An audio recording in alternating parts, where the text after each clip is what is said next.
जय माता दी भक्तों, आप सभी पर माँ भगवती की कृपा सदा सर्वदा बनी रहे। गुप्त नवरात्रि में साधक माँ भगवती के 9 रूपों के साथ साथ 10 महाविद्याओं की भी पूजा करते हैं।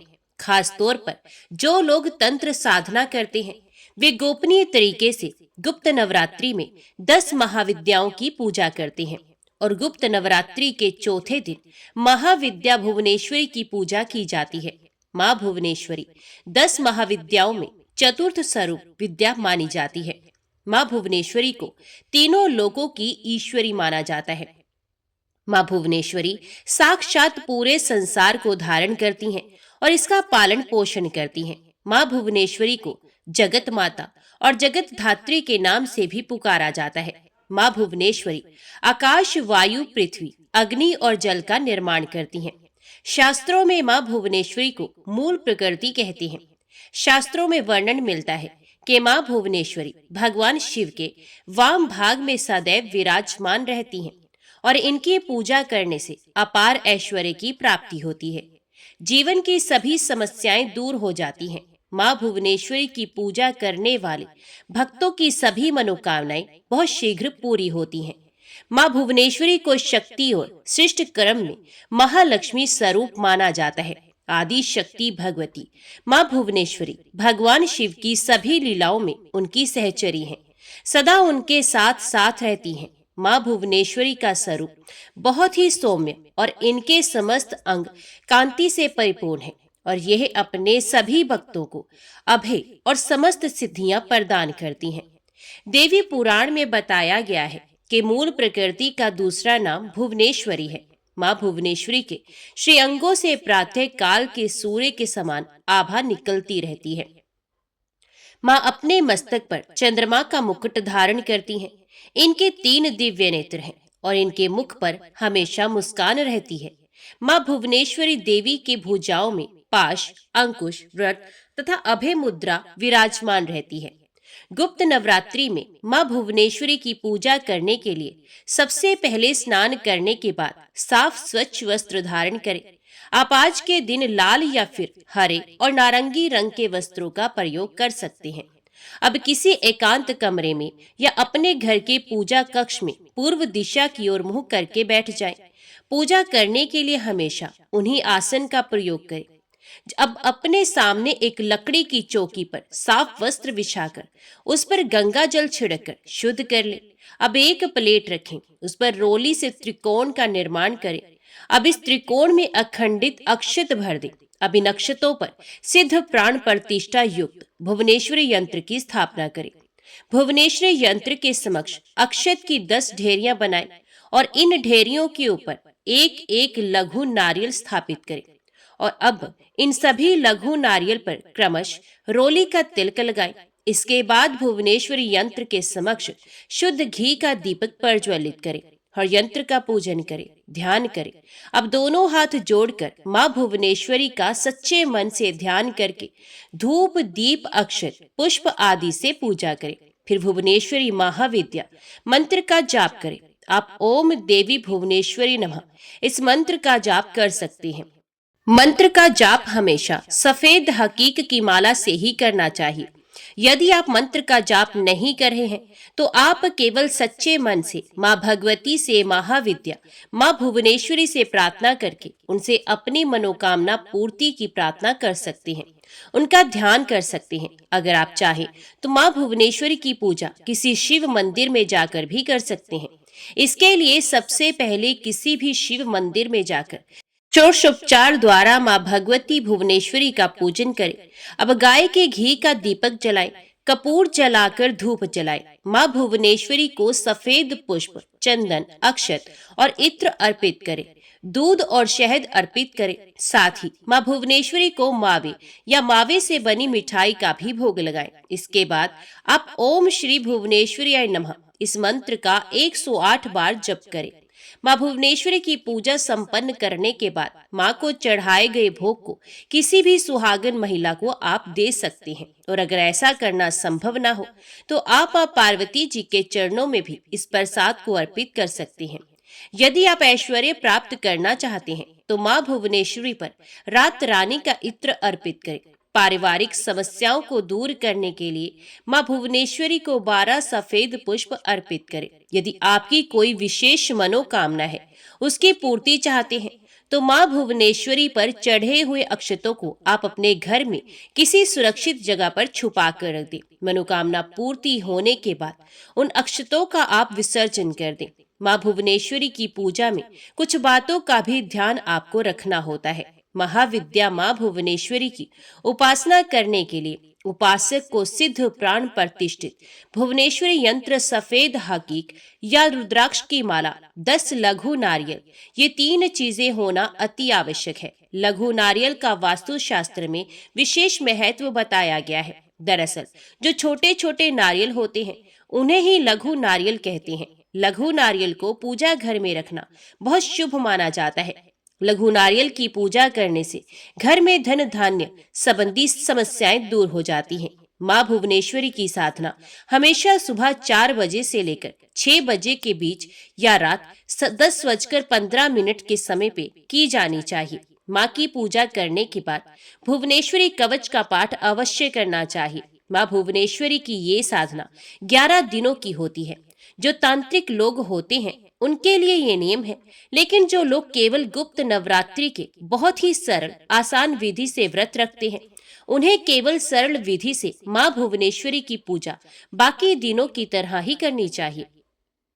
मां भुवनेश्वरी की साधना करते समय उपासक को पूरी आस्था के साथ सभी नियमों का पालन करना चाहिए। साधक को मां भुवनेश्वरी की साधना उपासना से जुड़ी सभी जानकारियों को पूर्ण रूप से गोपनीय रखना चाहिए, गुप्त रखना चाहिए, नहीं तो पूजा सफल नहीं होती। 11 दिनों के बाद पूजा संपन्न करने के बाद भुवनेश्वरी यंत्र को अपने घर के मंदिर या तिजोरी में लाल वस्त्र में बांधकर 1 साल के लिए रख देना चाहिए। पूजा में इस्तेमाल की गई सभी सामग्री को नदी में प्रवाहित कर देना चाहिए या किसी पीपल के नीचे गड्ढा खोदकर दबा देना चाहिए। विसर्जन अगले दिन करना चाहिए। इस प्रकार मां भुवनेश्वरी की पूजा करने से आपकी साधना पूर्ण हो जाएगी और आपके ऊपर मां भुवनेश्वरी की असीम कृपा सदा बनी रहेगी। मां भुवनेश्वरी की साधना करने से मनुष्य को ज्ञान, धन, सम्मान और प्रतिष्ठा की प्राप्ति होती है। गुप्त नवरात्रि के चौथे दिन मां भगवती के कुष्मांडा रूप की भी पूजा की जाती है। जय मां भगवती, जय मां दुर्गा। अभी हम सुनते हैं नवरात्रि के चौथे दिन में सुने जाने वाला श्रीमद् देवी भागवत महापुराण का पाठ।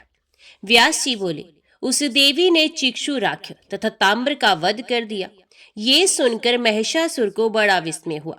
अब उसने विशाल सेना से युक्त शस्त्रास्त्र लिए हुए तथा कवच धारण किए हुए असीलोमा, बीरालाख्य आदि प्रमुख युद्धों तथा महाबली दैत्यों को भगवती का वध करने के लिए भेजा। वहां पर उन्होंने सिंह के ऊपर विराजमान 18 भुजाओं से सुशोभित खड्ग तथा ढाल धारण की हुई दिव्य स्वरूप वाली भगवती को देखा। तब असीलोमा दैत्यों के वध के लिए उदित देवी के पास जाकर विनयावनत होकर शांति पूर्वक उनसे हंसते हुए कहने लगा। असीलोमा बोला, हे देवी, सच्ची बात बताइए, आप यहाँ किस प्रयोजन से आई हैं? हे सुंदरी, इन निरपराध दैत्यों को आप क्यों मार रही हैं? इसका कारण बताइए। मैं अभी आपके साथ संधि करने को तैयार हूँ। हे वरारोहे, स्वर्ण, मणि, रत्न और अच्छे अच्छे पात्र जो भी आप चाहती हैं, उन्हें लेकर यहाँ से शीघ्र चली जाइए। आप युद्ध की इच्छुक क्यों हैं? महात्मा पुरुष कहते हैं कि युद्ध दुख तथा संताप को बढ़ाने वाला और संपूर्ण सुखों का विघातक होता है। मुझे महान आश्चर्य हो रहा है कि पुष्प का भी आघात न सह सकने वाले अपने अत्यंत सुकोमल शरीर में आप शस्त्रों के आघात सहने के लिए क्यों तैयार हैं? चातुर्य का फल तो शांति और निरंतर सुख भोगना है। अतः एकमात्र दुख के कारण स्वरूप इस संग्राम को आप क्यों करना चाहती हैं? इस संसार में सुख ग्रहण करना चाहिए और दुख का परित्याग करना चाहिए, यही सर्वमान्य नियम है। वे सुख भी नित्य और अनित्य के भेद से 2 प्रकार का कहा गया है। आत्म ज्ञान संबंधी सुख को नित्य और भोग जनित सुख को अनित्य माना गया है। वेद और शास्त्र के तत्व का चिंतन करने वाले लोगों को चाहिए कि उस विनाशशील अनित्य सुख को त्याग दे। हे वरानने, यदि आप नास्तिक का स्वीकार करती हो तो भी इस यौवन को पाकर उत्तम से उत्तम सुखों का भोग करें। हे भामिनी, यदि परलोक के विषय में आपको संदेह हो तो इस पृथ्वी पर ही सदाचार पूर्वक रहती हुई स्वर्गीय सुख प्राप्त करने में सदा तत्पर रहें। नहीं तो शरीर में ये यौवन अनित्य है ऐसा समझकर आपको सदा सत्कर्म करते रहना चाहिए। बुद्धिमान पुरुषों को चाहिए कि वे दूसरों को पीड़ित करने के कार्य का त्याग कर दे, अतः बिना विरोध के धर्म, अर्थ और काम का सेवन करना चाहिए। इसलिए हे कल्याणी, आप अपनी बुद्धि धर्म कृत्य में लगाइए। हे अंबिके, आप हम दैत्यों को बिना अपराध के क्यों मार रही हैं? दया भाव पुरुष मात्र का शरीर है और सत्य में ही उसका प्राण प्रतिष्ठित कहा गया है। अतः बुद्धिमान पुरुषों को चाहिए कि दया और सत्य की सदा रक्षा करें। हे देवी, आप दानवों के संहार में अपना प्रयोजन बताएं। देवी बोली, हे महाबाहु, तुमने जो ये पूछा है कि मैं यहाँ क्यों आई हूँ उसे बताती हूँ और दानव वध का प्रयोजन भी बताती हूँ। हे दैत्य, मैं सदा साक्षी बनकर सभी प्राणियों के न्याय तथा अन्याय को देखती हुई सब लोकों में निरंतर विचरती रहती हूँ। मुझे ना तो कभी भोग विलास की इच्छा है, ना लोभ है और ना किसी के प्रति द्वेष भाव ही है। धर्म की मर्यादा रखने के लिए मैं इस संसार में विचरण करती रहती हूँ। साधु पुरुषों की रक्षा करना, अपने इस व्रत का मैं सदा पालन करती हूँ। अनेक अवतार धारण करके मैं सज्जनों की रक्षा करती हूँ। जो असाधु हैं उनका संहार करती हूँ और वेदों का संरक्षण करती हूँ। मैं प्रत्येक युग में उन अवतारों को धारण करती रहती हूँ। दुराचारी महिषासुर देवताओं को मार डालने के लिए उद्यत है, ये जानकर मैं उसके वध के लिए इस समय यहाँ उपस्थित हुई हूँ। हे दानव, मैं उस दुराचारी तथा सुरद्रोही महाबली महिष को मार डालूंगी। अब तुम इच्छा अनुसार जाओ या रुके रहो। मैंने तुमसे ये सब सच सच बता दिया। अथ जाकर अपने उस दुराचारी राजा महिष से कह दो, आप अन्य दैत्य को क्यों भेजते हैं? स्वयं युद्ध कीजिए। यदि तुम्हारे राजा की इच्छा मेरे साथ संधि करने की हो तो सभी दैत्य शत्रुता छोड़कर सुखपूर्वक पाताल चले जाएं। देवताओं को जीतकर जो भी देव द्रव्य असुरों ने छीन लिया है ये सब वापस करके वे उस पातालपुरी में चले जाएं, जहां इस समय प्रहलाद विराजमान है। व्यास जी बोले, हे राजन, इस प्रकार देवी का वचन सुनकर असीलोमा भगवती के सामने ही महान शूरवीर बीडालाख्य से प्रीतिपूर्वक पूछने लगा। असीलोमा बोला, बीडालाख्य, देवी ने अभी अभी जो कहा है वे तो तुमने सुन लिया। इस स्थिति में हमें संधि या विग्रह क्या करना चाहिए? बीडालाख्य बोला, युद्ध में मृत्यु को निश्चित हुए भी हमारे अभिमानी महाराज संधि नहीं जानते, नहीं करना चाहते। समर में बहुत से योद्धा मारे जा चुके हैं, ये देखकर भी वे हमें भेज रहे हैं। देव को टाल सकने में भला कौन समर्थ है? सम्मान की भावना से रहत स्वामी की आज्ञा का पालन करने वाले तथा सदा उनके अधीन रहने वाले सेवकों का सेवा धर्म अत्यंत कठिन है। सूत के संकेत पर नृत्यन करने वाली कठपुतली की भांति वे सदा परतंत्र रहते हैं। अतः उन महिषासुर के सामने जाकर मेरे अथवा तुम्हारे द्वारा ऐसा अप्रिय वचन कैसे कहा जा सकता है कि देवताओं के धन एवं रतन वापस करके सभी दानव यहाँ से पाताल को लौट चले। सदा प्रिय वचन बोलना चाहिए, किंतु वे असत्य ना हो। वचन हितकारक तथा प्रिय होना चाहिए। यदि वचन सत्य होने पर भी प्रिय ना हो तो ऐसी दशा में बुद्धिमान मनुष्यों के लिए मौन ही श्रेष्ठ होता है। नीति शास्त्र का कथन है कि वीर पुरुषों को चाहिए कि वे मिथ्या वचनों द्वारा राजा को धोखे में ना डालें। सत्य बात तो ये है कि आदर के साथ हित की बात कहने अथवा पूछने के लिए हम लोगों को वहां नहीं चलना चाहिए। वहां जाने पर राजा महिषासुर कोपाविष्ट हो जाएंगे। ये विचार कर अब हम लोगों को यहाँ युद्ध ही करना चाहिए। जहां प्राण का संशय हो वहां स्वामी के कार्य को मुख्य मानकर मृत्यु को तृण सदृश समझना चाहिए। व्यास जी बोले, इस प्रकार विचार करके वे दोनों वीर युद्ध के लिए तत्पर हो गए और कवच धारण करके हाथों में धनुष बाण लेकर रथ पर आरूढ़ हो देवी के सामने आ डटे। सर्वप्रथम बीडालाख्य ने देवी के ऊपर 7 बाण चलाए। अस्त्र चलाने में अत्यंत निपुण असीलोमा दूर जाकर दर्शक के रूप में खड़ा हो गया। भगवती जगदम्बा ने अपने बाणों से बीडालाख्य के द्वारा चलाए गए उन बाणों को काट डाला और पत्थर पर घिसकर तीक्ष्ण बनाए गए 3 बाणों से बीडालाख्य पर आघात किया। उन बाणों की असहनीय वेदना से पीड़ित होकर वे दैत्य समर भूमि में गिर पड़ा। उसे मूर्छा आ गई और काल योग से वे मारा गया। इस प्रकार भगवती के बाण समूहों से रण में विकरालाख्य को मारा गया देखकर असी लोमा भी हाथ में धनुष लेकर के युद्ध करने के लिए तैयार होकर सामने आ गया और दाहिना हाथ ऊपर उठाकर अभिमान पूर्वक बोला, हे देवी, मैं जानता हूँ कि सभी दुराचारी दानव मारे जाएंगे, फिर भी पराधीन होने के कारण मुझे युद्ध करना ही होगा। मैं मंदबुद्धि महिषासुर अपने प्रिय तथा अप्रिय विषय में नहीं जानता। उसके सामने हितकर वचन भी यदि अप्रिय है तो मुझे नहीं बोलना चाहिए। अब वीर धर्म के अनुसार मर जाना ही मेरे लिए उचित है, वे चाहे शुभ हो अथवा अशुभ। मैं तो देव को ही बलवान मानता हूँ। अनर्थकारी पुरुषार्थ को धिक्कार है, तभी तो आपके बाणों से हत होकर दानव पृथ्वी पर गिरते जा रहे हैं। ऐसा कहकर दानव श्रेष्ठ असीलोमा बाण वृष्टि करने लगा। देवी ने अपने पास तक ना पहुंचे हुए उन बाणों को अपने बाणों से काट डाला और अपने अन्य शीघ्रगामी बाणों से असीलोमा को शीघ्रता पूर्वक बेंध डाला। उस समय आकाश में स्थित देवताओं ने देखा कि भगवती का मुखमंडल क्रोध से भर उठा है। देवी के बाणों से बिंधे शरीर वाला तथा बहती हुई रुधिर की धारा से युक्त वह दैत्य ऐसा सुशोभित हो रहा था मानो पुष्पित हुआ पलाश का वृक्ष हो। अब असीलोमा लोहे की बनी एक विशाल गदा लेकर बड़ी तेजी से चंडिका की ओर दौड़ा और क्रोधपूर्वक सिंह के सर पर उसने गदा से प्रहार कर दिया। परंतु देवी के सिंह ने उस बलवान दानव के द्वारा किए गए गदा प्रहार की कुछ भी परवाह ना करके अपने नखों द्वारा उसके वक्षस्थल को फाड़ डाला। तब उस महाविकराल दैत्य ने हाथ में गदा लिए ही बड़े वेग से उछलकर सिंह के मस्तक पर सवार हो भगवती के ऊपर गदा से प्रहार किया। हे राजन, उसके द्वारा किए गए प्रहार को रोककर देवी ने तेज धार वाली तलवार से उसका मस्तक गर्दन से अलग कर दिया। इस प्रकार मस्तक कट जाने पर वह दानवराज तुरंत गिर पड़ा।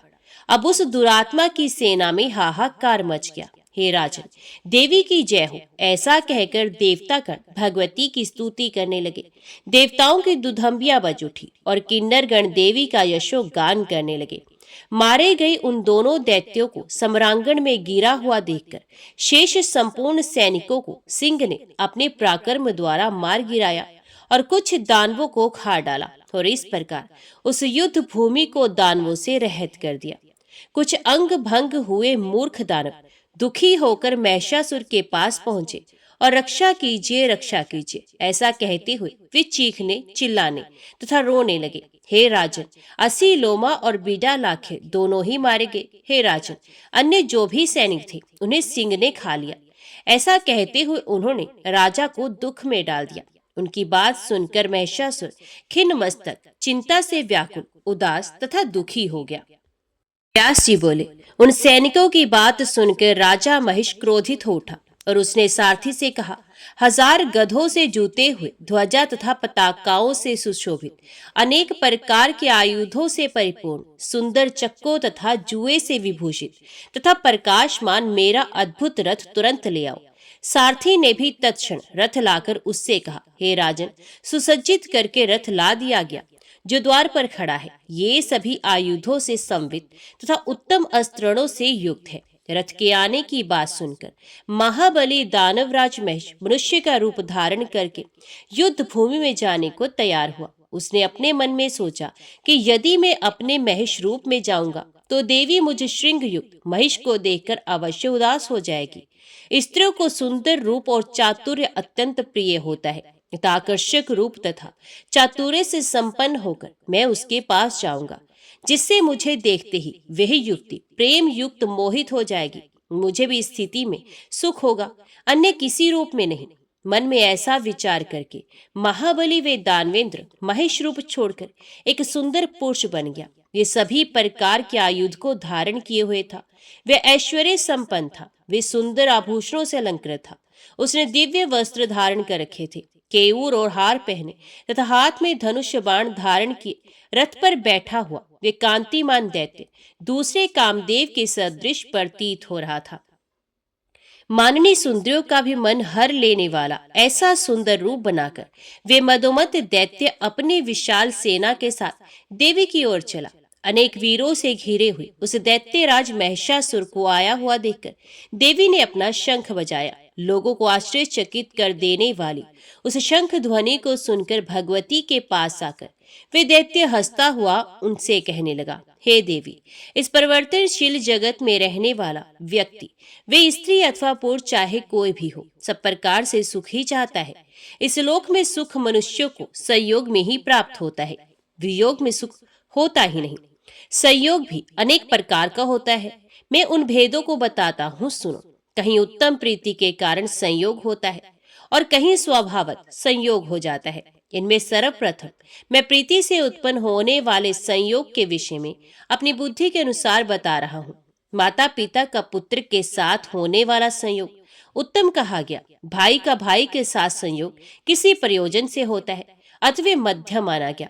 उत्तम सुख प्रदान करने के कारण पहले प्रकार के संयोग को उत्तम तथा दूसरे उससे कम सुख प्रदान करने के कारण दूसरे प्रकार के संयोग को मध्यम कहा गया। विविध विचारों से युक्त चित्त वाले तथा प्रसंगवश एकत्रित नौका में बैठे हुए लोगों का मिलने को विद्वान स्वाभाविक संयोग कहा है।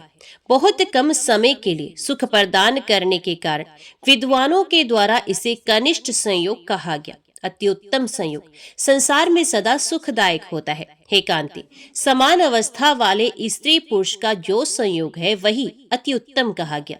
अति उत्तम सुख प्रदान करने के कारण ही उसे उस प्रकार का संयोग कहा गया। चातुर्य, रूप, वेश, कुल, शील, गुण आदि में समानता रहने पर परस्पर सुख की अभिवृद्धि कही जाती है। यदि तुम मुझ वीर के साथ संयोग करोगी तो तुम्हें अति उत्तम सुख की प्राप्ति होगी, इसमें संदेह नहीं। हे प्रिय, मैं अपनी रुचि के अनुसार अनेक प्रकार के रूप धारण कर सकता हूँ। मैंने इंद्र आदि सभी देवताओं को संग्राम में जीत लिया है।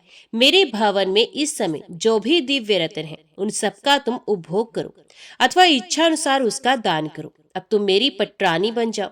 हे सुंदरी, मैं तुम्हारा दास हूँ। तुम्हारे कहने से मैं देवताओं से वैर करना भी छोड़ दूंगा, इसमें संदेह नहीं। तुम्हें जैसे भी सुख मिलेगा मैं वही करूंगा। हे विशाल नयने, अब तुम मुझे आज्ञा दो और मैं उसका पालन करूं। हे मधुर भाषिणी, मेरा मन तुम्हारे रूप पर मोहित हो गया है। हे सुंदरी, मैं तुम्हें पाने के लिए व्याकुल हूँ, इसलिए इस समय तुम्हारी शरण में आया हूँ। हे देवी, कामबाण से आहत मुझ शरणागत की रक्षा करो। शरण में आए हुए की रक्षा करना सभी धर्मों में उत्तम धर्म है। श्याम नेत्रों वाली हे कृशोदरी, मैं तुम्हारा सेवक हूँ। मैं मरण पर्यंत सत्य वचन का पालन करूंगा, इसके विपरीत नहीं करूंगा। हे तनवंगी, नानाविध आयुधों को त्याग कर मैं तुम्हारे चरणों में अवनत हूँ। हे विशालाक्षी, मैं कामदेव के बाणों द्वारा संतप्त हो रहा हूँ, अतः तुम मेरे ऊपर दया करो। हे सुंदरी, जन्म से लेकर आज तक मैंने ब्रह्मा आदि देवताओं के समक्ष भी दीनता नहीं प्रदर्शित की, किंतु तुम्हारे समक्ष आज उसे प्रकट कर रहा हूँ। ब्रह्मा आदि देवता सम्रांगण में मेरे चरित्र को जानते हैं। हे भामिनी, वही मैं आज तुम्हारी दास्ता स्वीकार करता हूँ। मेरी ओर देखो। व्यास जी बोले। ऐसा कहते हुए उस दैत्य महिषासुर से हंसकर अनुपम सौंदर्यमयी भगवती मुस्कान के साथ ये वचन कहने लगी। देवी बोली, मैं परम पुरुष के अतिरिक्त अन्य किसी पुरुष को नहीं चाहती। हे दैत्य, मैं उनकी इच्छा शक्ति हूँ। मैं ही सारे संसार की सृष्टि करती हूँ। वे विश्वात्मा मुझे देख रहे हैं। मैं उनकी कल्याण में प्रकटती हूँ। निरंतर उनके सानिध्य के कारण ही मुझ में शाश्वत चेतना है। वैसे तो मैं जड़ हूँ, किंतु उन्हीं के संयोग से मैं चेतना युक्त हो जाती हूँ। जैसे चुंबक के संयोग से साधारण लोहे में भी चेतना उत्पन्न हो जाती है। मेरे मन में कभी भी विषय भोग की इच्छा नहीं होती। हे मंदबुद्धि, तुम मूर्ख हो जो कि स्त्री संग करना चाहते हो।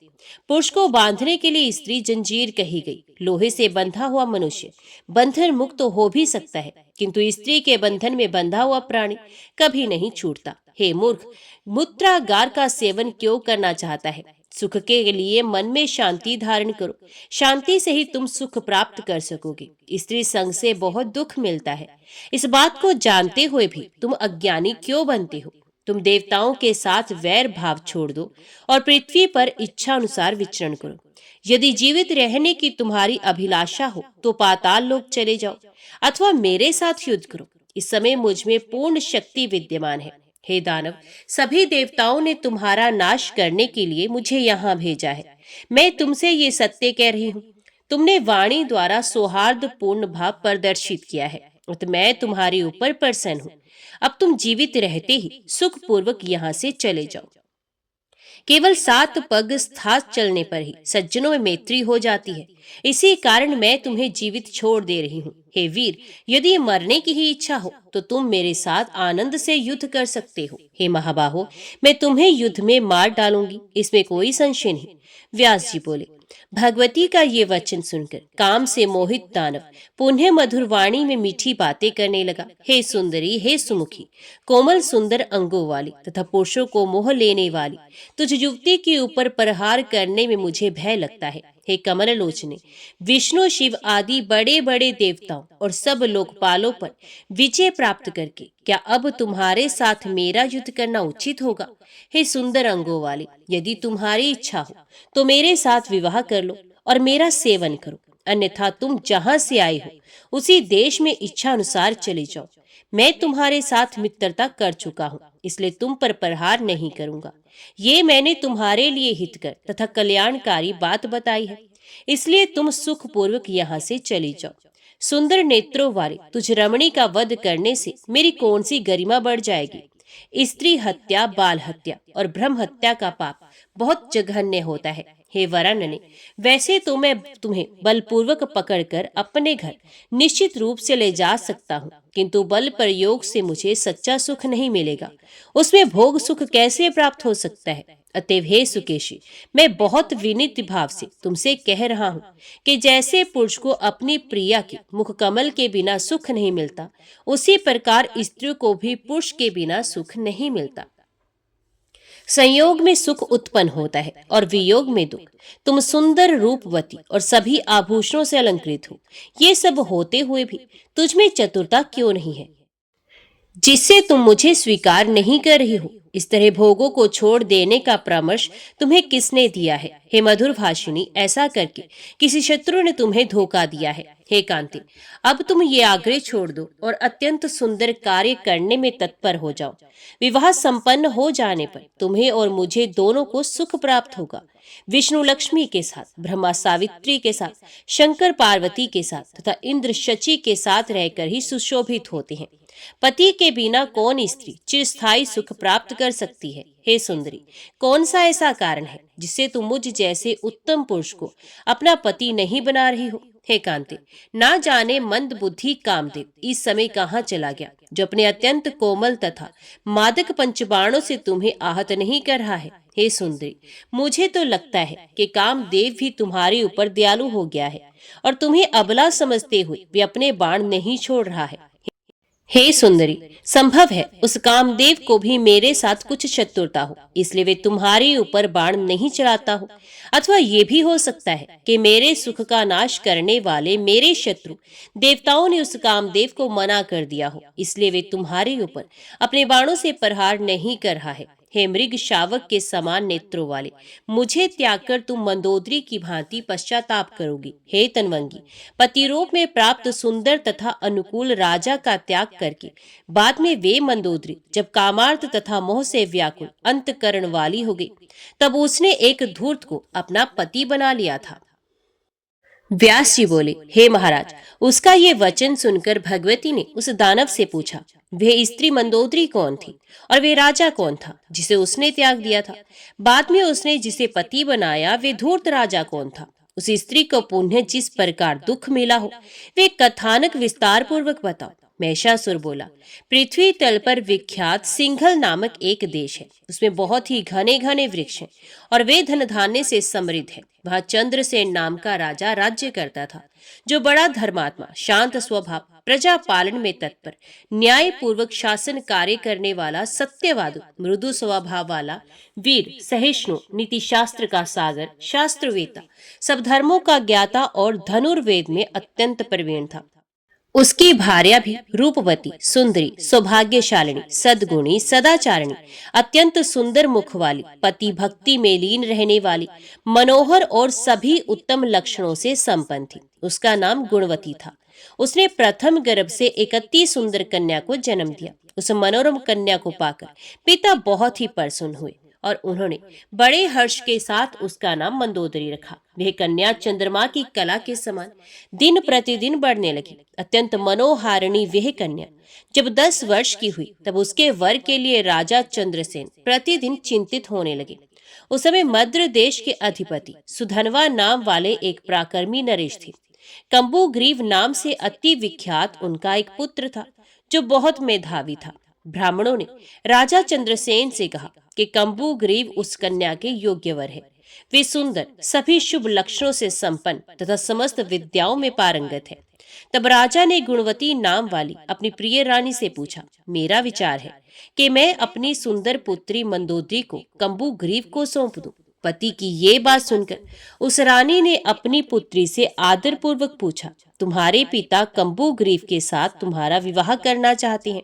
तब ये सुनकर मंदोदरी ने माता से ये वचन कहा, मैं पति नहीं बनाऊंगी।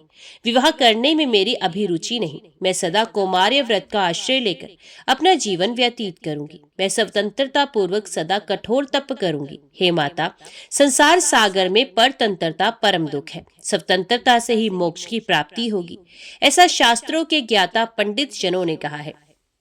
अतएव मैं बंधन से मुक्त रहूंगी। मुझे पति से कोई भी प्रयोजन नहीं। विवाह होते समय अग्नि के साक्ष्य में प्रतिज्ञा रूप में ये वचन कहना पड़ता है, हे पतिदेव, अब मैं सदा के लिए पूर्ण रूप से आपके अधीन हो चुकी हूँ। इसके अतिरिक्त ससुराल में सास तथा देवर आदि लोगों की दासी बनकर रहना तथा सदा पति के अनुकूल रहना अत्यंत दुखदायी बताया गया है। कहीं यदि पति ने अन्य स्त्री के साथ विवाह कर लिया तब तो सोच से मिलने वाला महान दुख उपस्थित हो जाता है। उस समय पति के प्रति ईर्ष्या भाव उत्पन्न हो जाता है, कलह भी होने लगता है। हे माता, संसार में सुख कहाँ है? और विशेष करके स्वभाव से ही परतंत्र नारियों के लिए इस सब परधर्मा संसार में सुख है ही नहीं। हे माता, मैंने सुना है कि प्राचीन काल में राजा उत्तानपाद के एक उत्तम नामक पुत्र थे जो समस्त धर्म के ज्ञाता एवं ध्रुव के कनिष्ठ भ्राता थे। उन्होंने अपनी धर्मनिष्ठ पतिव्रता, पति के प्रति भक्ति भाव रखने वाली प्रिय तथा सुंदर पत्नी को बिना किसी अपराध के ही वन में छोड़ दिया था। पति के रहते हुए भी इस प्रकार के अनेक दुख स्त्री को सहने पड़ते हैं। देवयोग से उसकी मृत्यु हो जाने पर स्त्री को विधवा बनकर दुख उठाना पड़ता है, क्योंकि वैधव्य परम दुख में होता है तथा नानाविध शोक एवं संताप उत्पन्न करता रहता है। पति के परदेश चले जाने पर कामदेव की अग्नि में जलती हुई स्त्री को घर में अत्यधिक दुख सहना पड़ता है, तो फिर उसे पति संग जनित क्या सुख प्राप्त हुआ? अतएव मेरा तो यही मत है कि स्त्रियों को विवाह कभी नहीं करना चाहिए। पुत्री के ऐसा कहने पर उसकी माता ने अपने पति से कहा, कुमार व्रत धारण करने की इच्छा वाली वह राजकुमारी पति की कामना नहीं करती है। संसार से विरक्त रहकर वे सदा व्रत और जप में तत्पर रहना चाहती है। पति संग जनित अनेक दोष को जानने वाली वह कन्या विवाह नहीं करना चाहती। अपनी भार्या की बात सुनकर राजा चंद्रसेन भी चुप ही रह गए। अपनी पुत्री को विवाह की इच्छा से रहित भाव वाली जानकर राजा ने भी उसका विवाह नहीं किया। ये मंदोदरी भी माता पिता के द्वारा भली भांति रक्षित होती हुई घर पर ही रहने लगी। कुछ समय पश्चात नारियों में काम तेजना उत्पन्न करने वाले यौवन संबंधी लक्षण उसमें विकसित होने लगे। उस समय उसकी सखियों ने विवाह के लिए उसे बार बार प्रेरित किया, फिर भी ज्ञान तत्व की बातें कहकर वह मंदोदरी पति बनाने के लिए तैयार नहीं हुई। एक दिन सुंदर मुख वाली वह कन्या अपनी दासियों के साथ बहुत से वृक्षों से सुशोभित उद्यान में आनंद पूर्वक विहार करने के लिए गई। उस कृशोद्री ने वहां पुष्पित लताओं को देखा और अपनी सखियों के साथ पुष्प चुनती हुई वे वहां पर क्रीड़ा विहार करने लगी। उसी समय उस मार्ग से संयोगवश कौशल नरेश वीरसेन आ गए।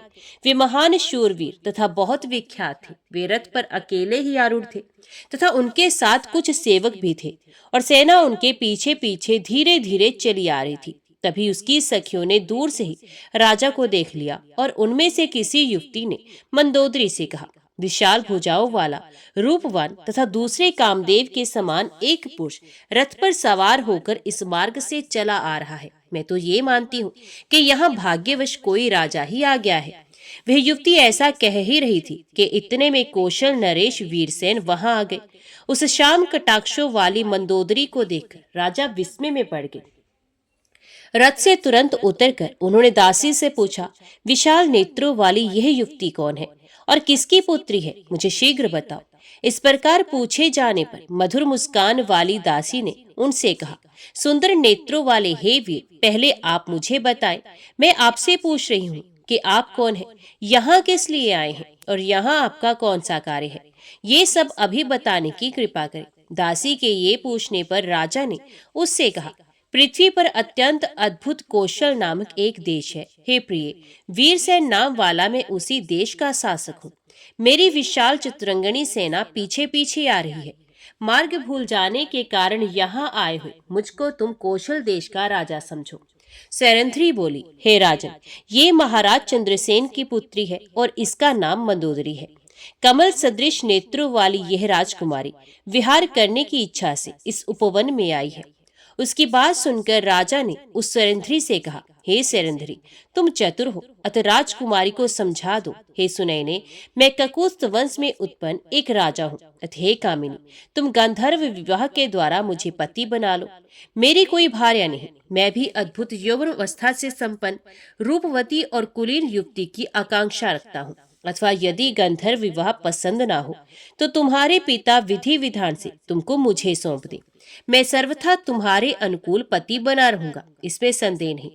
महेश बोला, तब वीरसेन का वचन सुनकर काम शास्त्र में प्रवीण सैरंध्री ने हंसकर उस मंदोदरी में मधुर वाणी में कहा, हे मंदोदरी, सूर्य वंश में उत्पन्न ये राजा यहाँ आए हैं। ये रूपवान, बलवान तथा आयु में तुम्हारे ही तुल्य हैं। सुंदरी, ये राजा सम्यक प्रकार से तुझ में प्रेमासक्त हो गए हैं। हे विशाल नैनों वाली, तुम्हारी विवाह योग्य अवस्था हो गई है और तुम वैराग्य भाव से युक्त रहती हो। ये जानकर तुम्हारे पिता भी सदा चिंतित रहते हैं। उन महाराज ने बार बार लंबी सांस लेकर हम लोगों से ये कहा था कि हे दासियों, तुम लोग सदा उसकी सेवा में संलग्न रहती हो, अतः तुम ही लोग मेरी इस पुत्री को समझाओ। किंतु हम लोग तुझ हठ धर्म परायणा से कुछ भी कहने में समर्थ नहीं। फिर भी हम तुम्हें बता देना चाहती हैं कि पति की सेवा ही स्त्रियों के लिए परम धर्म है। ऐसा मनु ने कहा है।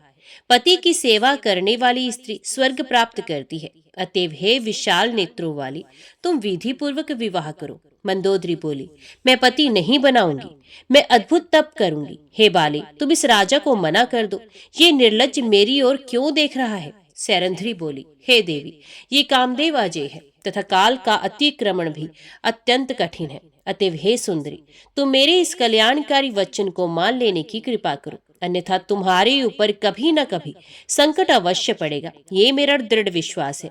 उसकी ये बात सुनकर राजकुमारी ने उस सखी से कहा, हे परिचारिके, देव योग से जो भी होने वाला है वे हो, किंतु मैं विवाह बिल्कुल नहीं करूंगी, इसमें संदेह नहीं है।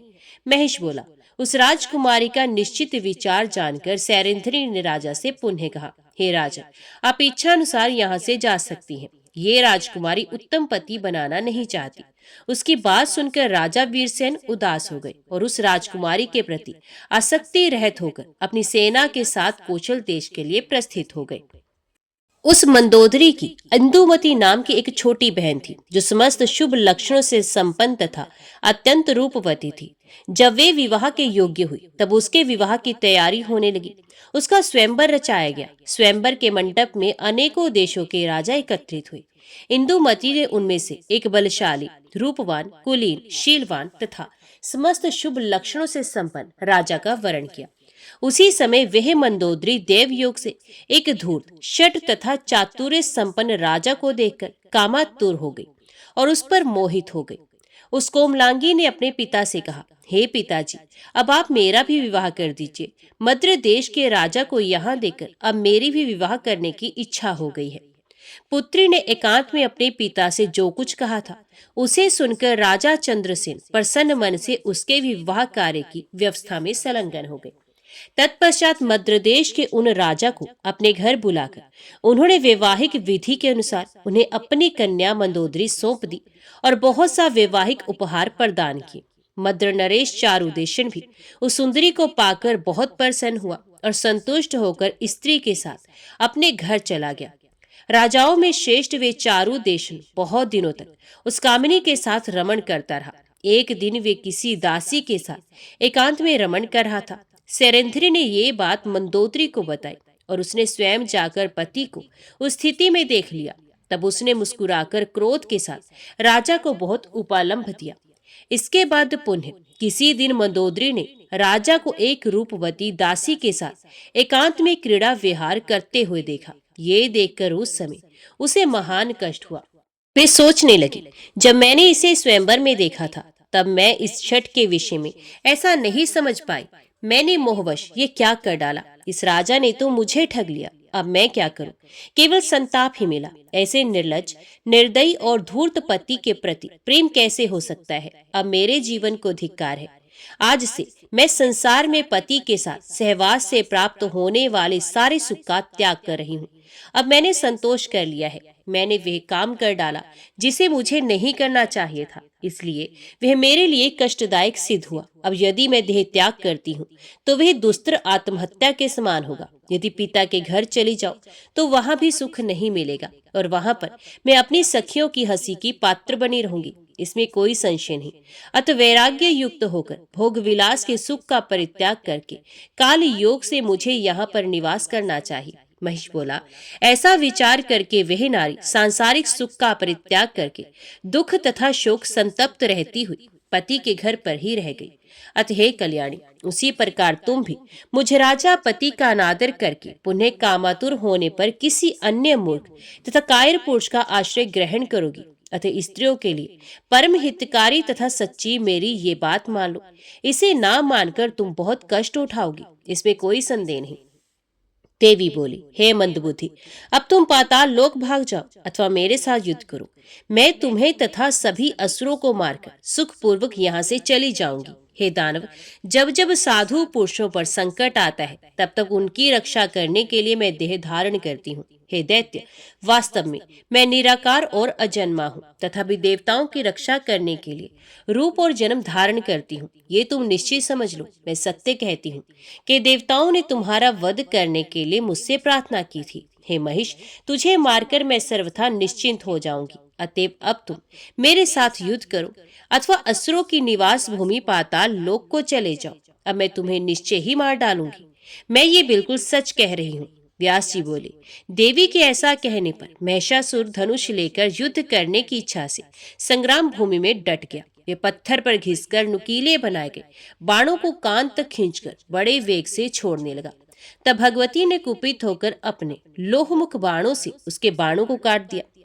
अब देवी और दानव महिष में भीषण संग्राम होने लगा। वह युद्ध अपनी अपनी विजय चाहने वाले देवताओं और दानवों के लिए बड़ा भयदायक था। उसी समय दुर्धर नामक दैत्य बीच में आकर भगवती को कुपित करता हुआ उन पर अतिशय दारुण और विषैले बाणों की वर्षा करने लगा। तब भगवती ने क्रोधित होकर उस पर तीक्ष्ण बाणों के द्वारा प्रहार किया, जिससे दुर्धर प्राणहीन होकर पर्वत शिखर की भांति पृथ्वी पर गिर पड़ा। दुर्धर को मृत देखकर शस्त्रों का महान जाता त्रिनेत्र रणभूमि में आकर 7 बाणों से भगवती परमेश्वरी पर आघात करने लगा। वे बाण देवी के पास पहुंच भी नहीं पाए थे कि बीच में ही उन्होंने अपने बाणों से उन बाणों को काट दिया। तत्पश्चात जगदम्बा ने अपने त्रिशूल से त्रिनेत्र को मार दिया।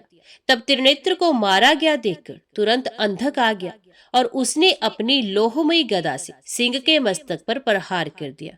किंतु सिंह क्रोध में भरकर अपने तीक्ष्ण नखों के प्रहार से उस महान बलशाली दानव का वध करके उसका मांस खाने लगा।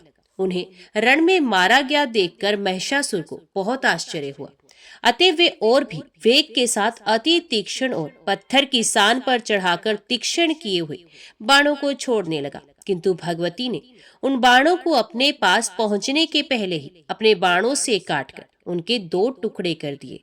इसी समय जगदम्बा ने महिषासुर के वक्ष पर अपनी गदा से आघात किया।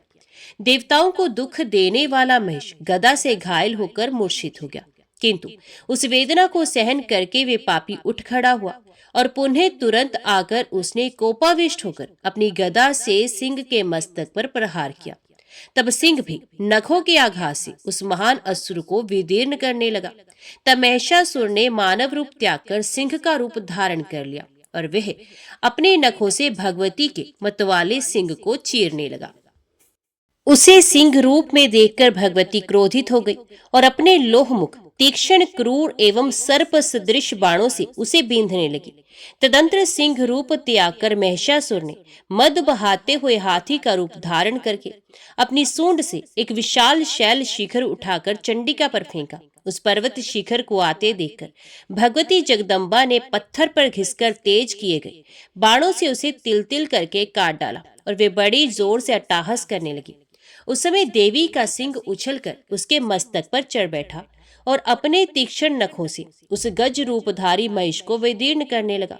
अब महिष ने क्रोध पूर्वक उस सिंह को मारने के विचार से हाथी का रूप त्याग कर अत्यंत भीषण और बलवान 8 पैरों वाले शर्भ का रूप धारण किया।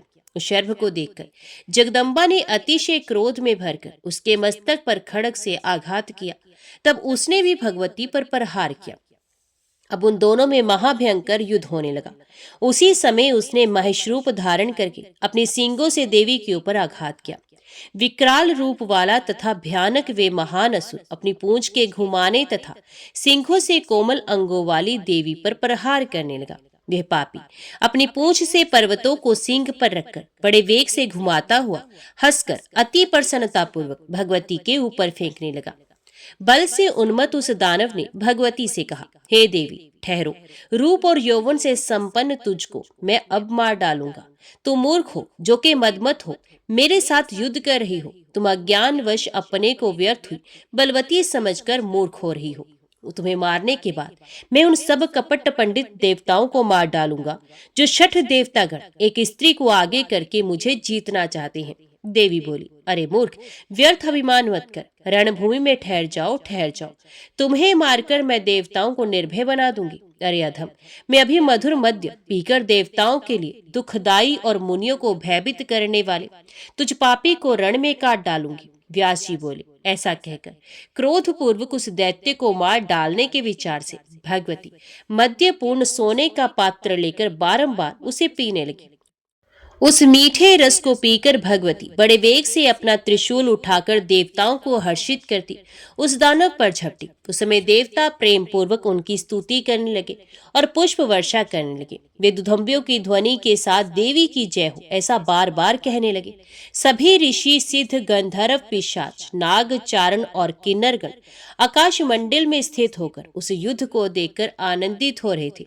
कपट कार्य में परवीण वे महिषासुर रणभूमि में बार बार विविध प्रकार के माया में शरीर धारण करके भगवती पर प्रहार करने लगा। तब क्रोध से लाल नेत्र करके चंडिका ने अपने तीक्ष्ण त्रिशूल से उस पापी का हृदय देश पर बलपूर्वक आघात किया। उससे आहत होकर महिषासुर भूमि पर गिर पड़ा और मूर्छित हो गया। किंतु मुहूर्त भर बाद पुनः उठकर अपने पैरों से वेग पूर्वक देवी चामुंडा को मारने लगा। इस प्रकार पद प्रहारों से देवी को चोट पहुंचाकर वे बारंबार हंसने लगा और देवताओं को भयभीत कर देने वाली भीषण ध्वनि करके चिल्लाने लगा। तदंतर भगवती ने 1000 अरों और सुंदर नाभि वाला एक उत्कृष्ट चक्र हाथ में लेकर अपने समक्ष खड़े महिषासुर से उच्च स्वर में कहा, अरे मंधात, तुम्हारे गले को काट डालने वाले इस चक्र की ओर देखो। तनिक देर और ठहर कर अब तुम यमलोक के लिए प्रस्थान कर दो। ऐसा कहकर जगदम्बा ने युद्ध भूमि में उस दारुण चक्र को चला दिया। तब चक्र से उस दानव का सर कट गया। उस समय उसके कंठ की नली से इस प्रकार ऊषण रक्त बहने लगा जैसे गेरू आदि से युक्त लाल पानी का झरना बड़े वेग के साथ पर्वत से गिर रहा हो। मस्तक कट जाने पर उस दानव का धड़ घूमता हुआ भूमि पर गिरा। उस समय देवताओं के मुख से सुख की वृद्धि करने वाला विजय घोष होने लगा। अब भगवती का महाबली सिंह मानो भूख से व्याकुल होकर रणभूमि में भागते हुए दानवों को खाने लगा। हे राजन, क्रूर महिषासुर के मर जाने पर जो कोई दानव मरने से शेष बच गए थे वे भय से संत्रस्त होकर पाताल चले गए। उसके मर जाने पर भूमंडल पर जो भी देवता, मुनिगण, मनुष्य और साधु जन थे, वे परम आनंदित हो गए। भगवती चंडिका भी रणभूमि छोड़कर एक पवित्र स्थान में विराजमान हो गई। देवता भी उन सुख प्रदान करने वाली भगवती की स्तुति करने की इच्छा से शीघ्र ही वहां पहुंचे। जय मां भगवती, जय मां दुर्गा। आज के वीडियो में इतना ही। उम्मीद करती हूँ वीडियो आपको पसंद आई होगी। वीडियो पसंद आई हो तो वीडियो को लाइक और चैनल को सब्सक्राइब जरूर कीजिएगा। जय माता दी लिखकर कमेंट बॉक्स में अपनी हाजिरी और अपने सुझाव देना ना भूलेगा। तो मिलते हैं अगली कथा अगली वीडियो के साथ। तब तक के लिए देखते व सुनते रहिए। जय मां कंजर, जय माता दी।